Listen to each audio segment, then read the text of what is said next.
प्रसाद वगैरह चाहिए ले लो। नमस्कार दोस्तों, आज मैं आपको लेकर चलने वाला हूं उत्तराखंड के एक दिव्य और शक्तिशाली स्थान पर, हरिद्वार के पर्वत शिखर पर स्थित मां चंडी देवी मंदिर। इस यात्रा में हम करेंगे पहाड़ी रास्तों की रोमांचक चढ़ाई, जानेंगे इस मंदिर से जुड़ी पौराणिक कथा और मां के दर्शन से पाएंगे आत्मिक शांति। तो आइए चलते हैं मां चंडी की पवित्र धरती की ओर।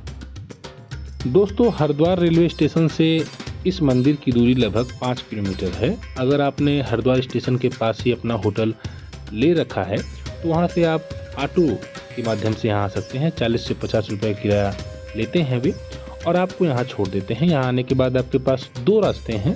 पहला तो आप रोपवे के माध्यम से मंदिर तक जा सकते हैं, दूसरा आप पैदल चढ़ाई कर सकते हैं। अगर आप बुजुर्ग हैं, कमज़ोर हैं तो फिर यह पैदल चढ़ाई आप नहीं कर पाएंगे क्योंकि यह बहुत कठिन है।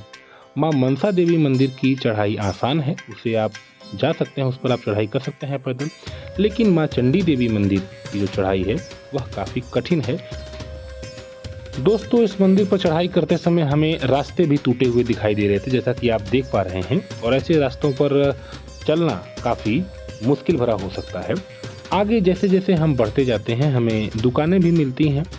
अगर आप अपने साथ पानी का बोतल लिए हैं तो ये बेहतर ऑप्शन रहेगा। इसके अलावा आप शॉर्टकट भी देख सकते हैं, जगह जगह शॉर्टकट हैं, लेकिन जंगल है, एक प्रकार से शिवालिक पहाड़ियाँ हैं ये। तो इस प्रकार के रास्तों पर चलते समय हमें थोड़ी विशेष सावधानी भी बरतनी होती है। जैसा कि आप देख रहे हैं कि हमने यहाँ पर थोड़ा शॉर्टकट लेने का प्रयास किया और यहाँ पर कुछ इस प्रकार से कठिन चढ़ाई चढ़नी पड़ती है, जिसमें हमें कुछ पेड़ों की जड़ों को पकड़कर ऊपर तक जाना पड़ रहा है, जैसा कि आप देख रहे हैं।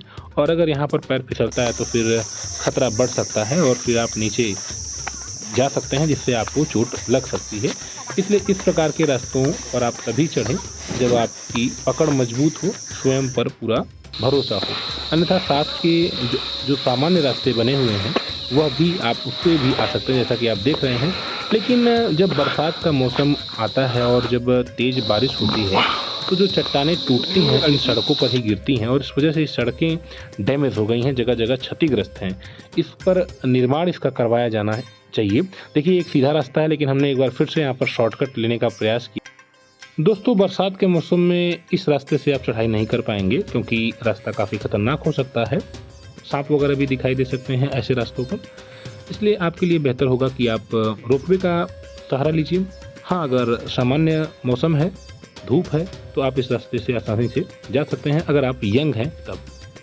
दोस्तों, मैं आपको इस मंदिर का इतिहास भी बता देता हूँ। चंडी देवी मंदिर को उत्तराखंड के सिद्ध पीठों में गिना जाता है। इस मंदिर का निर्माण 8वीं सदी में कश्मीरी राजा सुचत सिंह के द्वारा करवाया गया था।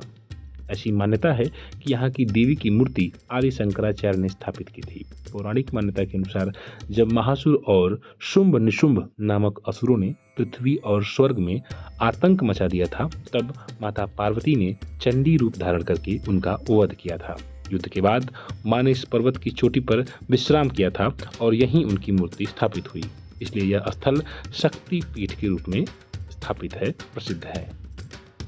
दोस्तों, रास्ते में आपको जगह जगह फल फूल भी मिल जाता है, खाने पीने के लिए भी आपको सामान मिल जाता है। लेकिन रास्ते आप जैसा कि देख रहे हैं सामने फिर से टूटे हुए हैं, तो ये कहीं न कहीं एक डर पैदा करते हैं। लेकिन अब देखिए, आप मंदिर भी दिखाई दे रहा है, तो यहाँ से ज़्यादा दूर अब मंदिर है नहीं, जैसा कि आप देख पा रहे हैं। हमें साफ साफ मंदिर दिखाई दे रहा है और हम जब मंदिर के नज़दीक पहुँचते हैं तो फिर हमें सीढ़ी भी मिल जाती है और उसके बाद हमें सीढ़ी पर चढ़कर आगे बढ़ना होता है। लेकिन यहाँ से आप पूरे हरिद्वार शहर का जो एक नज़ारा है देख सकते हैं, काफ़ी ऊंचाई पर स्थित है। और आप देखिए किस प्रकार से कितना खूबसूरत दृश्य दिखाई दे रहा है। कोहरे जैसे यहाँ पर कुछ धुंध जैसा दिखाई दे रहा है, लेकिन वास्तव में यह प्रकृति की खूबसूरती है। और अब देखिए, हम लोग मंदिर प्रांगण के अंदर भी आ गए हैं और यहाँ पर भक्त चुनरी बांधते हैं। मान्यता है कि यहाँ पर मान्यता है कि जो भी आपकी कामना है उसको अगर आप चुनरी अगर बांध देते हैं तो वह इच्छा जरूर पूरी हो जाती है। इसके बाद हम लोग अपना सामान वगैरह वहाँ पर रख कर प्रसाद वगैरह लेकर माता के दर्शन के लिए निकल पड़ते हैं। और यहाँ पर हम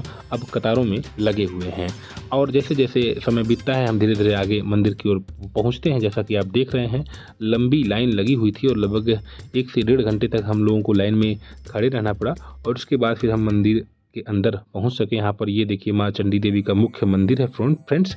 और यहाँ मुख्य बात यह है कि कैमरा अलाउड नहीं था, लेकिन हमने प्रयास किया कि मंदिर को थोड़ा बहुत अंदर से दिखा सके, लेकिन तभी वहाँ के जो लोग रहते हैं उन्होंने मना किया और बोला कि वीडियो आप नहीं बना सकते। और फिलहाल के लिए ये आप थोड़ी सी यहाँ पर देख लीजिए, यही देवी जी का विराजमान भवन है। यह ऐसी मानता है कि यहीं पर माता पार्वती जी ने विश्राम किया था और इस वजह से यह मान्यता, जैसे कि मैंने आपको बताया, कि माँ चंडी के रूप में इनको पूजा जाता है।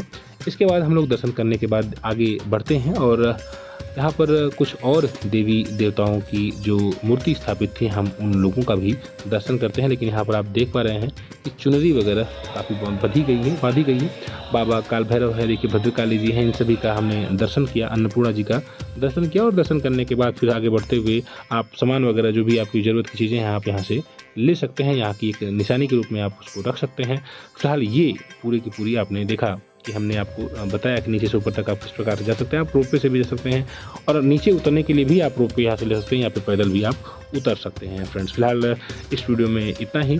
अगर आप ट्रैवल पसंद करते हैं, अगर आप यात्रा करना पसंद करते हैं तो इस चैनल को सब्सक्राइब करें। इस चैनल के द्वारा लगातार भ्रमण की वीडियोस, ट्रैवल की वीडियोस अपलोड की जाती हैं। धन्यवाद।